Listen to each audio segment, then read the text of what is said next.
Hello, ഇന്ന് നമ്മുടെ 90 days hair care ചലഞ്ചിൻ്റെ 30ാമത്തെ day ആണ്. അങ്ങനെ 1 മന്ത് ആയിരിക്കും നമ്മുടെ ഈ ഒരു ചലഞ്ച് സ്റ്റാർട്ട് ചെയ്തിട്ട്. ശരിക്കും പറഞ്ഞാൽ ഇന്നത്തെ ഡേയിൽ എനിക്ക് കുറേ സമയം കാര്യങ്ങളൊന്നും ഇല്ലാത്തത് കൊണ്ടിട്ടാണ് ഞാൻ ഇങ്ങനൊരു വീഡിയോ ആക്കിയിട്ട് ഇടുന്നത്. എൻ്റെ കയ്യിലുണ്ടായിരുന്ന പല കാര്യങ്ങൾ വീഡിയോസ് മിക്സ് ചെയ്തിട്ടാണ് ഈ ഒരു വീഡിയോ ചെയ്തേക്കുന്നത്. അപ്പോൾ നമുക്ക് ഇന്നത്തെ ഹെയർ കെയറിൻ്റെ ഡേയിൽ എന്തൊക്കെയാണ് ചെയ്യേണ്ടതെന്ന് നോക്കാം. തലേദിവസം നൈറ്റ് എന്നും വെക്കണ പോലെ തന്നെ വളരെ കുറച്ച് ഓയിലെടുത്തിട്ട് നമ്മുടെ സ്കാൽപ്പിലൊന്ന് അപ്ലൈ ചെയ്ത് കൊടുക്കുക. എന്നിട്ട് പിറ്റേന്ന് കുളിക്കുന്നതിന് മുൻപായിട്ട് മുടിയുടെ ലെങ്തിലേക്കും വളരെ കുറച്ച് ഓയിൽ അപ്ലൈ ചെയ്ത് കൊടുക്കാം. എന്നിട്ട് നമുക്ക് ഇന്നത്തെ ഹെയർ പാക്ക് ഉണ്ടാക്കാം. ഹെയർ പാക്കിന് വേണ്ടിയിട്ട് നമുക്ക് കറിവേപ്പിലയാണ് വേണ്ടത്. അപ്പോൾ കറിവേപ്പില ഉള്ളവർ അതെടുക്കുക. ഫ്രഷായിട്ടുണ്ടെങ്കിൽ ഒരു കൈപ്പിടി കറിവേപ്പില എടുക്കുക. ഇനി അത് നിങ്ങളുടെ കയ്യിൽ ഫ്രഷായിട്ടില്ല പൗഡറായിട്ടാണ് ഉള്ളതെങ്കിൽ ഒരു സ്പൂണോളം എടുക്കുക, അല്ലെങ്കിൽ ഒരു 2 സ്പൂണോളം എടുക്കുക. എന്നിട്ട് നമുക്ക് വേണ്ടത് മോരാണ്. ഒരു 4-5 ടീസ്പൂൺ ഓളം മോര് എടുക്കുക. ഫ്രഷായിട്ട് എടുക്കുകയാണെങ്കിൽ ഇവ രണ്ടും കൂടി നന്നായിട്ട് മിക്സിയുടെ ജാറിലിട്ട് അരിച്ചെടുത്തിട്ട് ഉപയോഗിക്കുക. ഇനി പൗഡറായിട്ടാണ് ഉള്ളതെങ്കിൽ ഒരു 2 സ്പൂൺ എടുക്കുക.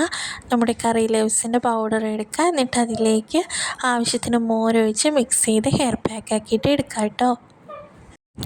നമുക്ക് ഓരോരോ സെക്ഷൻസായിട്ട് എടുത്തിട്ട് സ്കാൽപ്പിൽ എല്ലായിടത്തും ഒന്ന് അപ്ലൈ ചെയ്ത് കൊടുക്കുക. നന്നായിട്ടൊന്ന് അപ്ലൈ ചെയ്ത് കൊടുത്ത് ഒരു 20 മിനിറ്റ് 30 മിനിറ്റ്, അതായത് അരമണിക്കൂർ മാത്രം നിങ്ങൾ ഈ ഒരു ഹെയർ പാക്ക് വെച്ചാൽ മതിയാകും. അതിന് ശേഷം നന്നായിട്ട് നമ്മുടെ വെള്ളത്തിൽ കഴുകി കളയുക കേട്ടോ. ഷാമ്പൂ കാര്യങ്ങളോ ഒന്നും ഉപയോഗിക്കേണ്ട.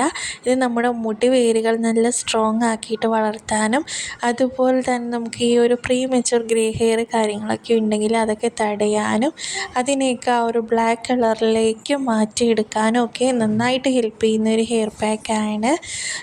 സോ നമ്മളെല്ലാവരും എന്തായാലും ഈ ഒരു ഹെയർ പാക്ക് കാര്യങ്ങളൊക്കെ ഇടയ്ക്കിടയ്ക്കൊക്കെ ചെയ്ത് കൊടുക്കുന്നത് വളരെ നല്ലതാണ് കേട്ടോ. ഈ ഒരു കറിവേപ്പില നിങ്ങൾക്ക് ഫ്രഷായിട്ട് കിട്ടുകയാണെങ്കിൽ കഴിക്കുകയും കൂടി ചെയ്യുക. ഒരു തണ്ട് കറിവേപ്പില ഡെയിലി കഴിക്കുന്നത് നല്ലതാണ്. ഇനി പൊടിയായിട്ടാണ് ഉള്ളതെങ്കിൽ അത് കുറച്ചെടുക്കുക. എന്നിട്ട് വെള്ളത്തിൽ കലക്കിയിട്ട് നമുക്ക് കുടിക്കാം കേട്ടോ. അങ്ങനെ വേണമെങ്കിലും ചെയ്യാം. അപ്പോൾ നിങ്ങളുടെ കയ്യിൽ ഏതാണോ ഉള്ളത് അത് വെച്ചിട്ട് ഹെയർ പാക്ക് ഉണ്ടാക്കുക. പിന്നെ നമ്മുടെ മുടി ഉണങ്ങിയിരിക്കുന്ന സമയത്ത് ഇൻവേർഷൻ മെത്തേഡും കൂടി ചെയ്ത് കൊടുക്കുക. ഏതെങ്കിലും ഒരു സമയം ചെയ്ത് കൊടുത്താൽ മതിയാകും. നനഞ്ഞ മുടിയിൽ ചെയ്യല്ലെന്ന് മാത്രമേ ഉള്ളൂ. പിന്നെ ഇന്നത്തെ നമ്മൾ പറഞ്ഞ ഹെയർ പാക്കിൽ നിങ്ങളുടെ കയ്യിൽ ആ പറഞ്ഞ കാര്യങ്ങളൊന്നും എടുക്കാനില്ല എന്നുണ്ടെങ്കിൽ നിങ്ങൾക്ക് എന്താണോ നിങ്ങളുടെ കയ്യിലുള്ളത്, അതായത് ഇപ്പോൾ ഒനിയനാണെങ്കിൽ ഒനിയൻ്റെ ജ്യൂസ് അപ്ലൈ ചെയ്ത് കൊടുക്കാം. അല്ലെങ്കിൽ ഞാൻ ഇതിനു മുൻപ് കാണിച്ചിട്ടുള്ള ഹെയർ പാക്കുകളിൽ ഏതാണോ നിങ്ങളുടെ കയ്യിലുള്ളത് അത് ഏതെങ്കിലും ചെയ്ത് കൊടുത്താലും മതിയാകും. അപ്പോൾ അത്രയേ ഉള്ളൂ നമ്മുടെ ഇന്നത്തെ ഡെയിലി കാര്യങ്ങൾ. നെക്സ്റ്റ് വീഡിയോയിൽ കാണാം കേട്ടോ.